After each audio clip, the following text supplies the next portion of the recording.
On en avait parlé il y a quelques mois. Près de Château-Thierry, un fabricant d'instruments de musique quasi bicentenaire, PGM Quenon, était placé en liquidation judiciaire. Un coup de massue pour le patrimoine et aujourd'hui, des coups de marteau. Tous les instruments et le matériel ont été vendus aux enchères. Léna Tobigors avec Rémi Vivenot. Dans la salle des ventes, les musiciens sont venus en nombre. Très attachés à la marque Quenon, ils sont partagés entre l'excitation et l'émotion. C'est pas tout à fait comme un enterrement, mais on connaît bien la société Quenon.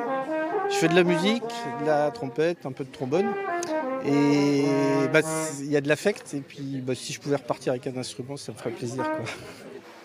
Malgré les quelques notes jouées, l'ambiance est lourde, notamment pour l'ancienne propriétaire. Ginette Plançon avait réussi à sauver l'entreprise il y a 20 ans déjà. Pour les musiciens, c'était une marque de qualité. Et maintenant, la marque va être achetée et puis ce sera des instruments chinois qui auront la marque Quenon. Je trouve que c'est lamentable.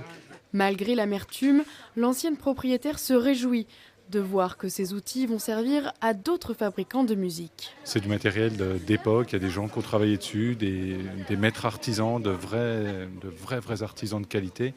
Et je me suis dit, si je pouvais avoir un petit bout de ça dans mon atelier.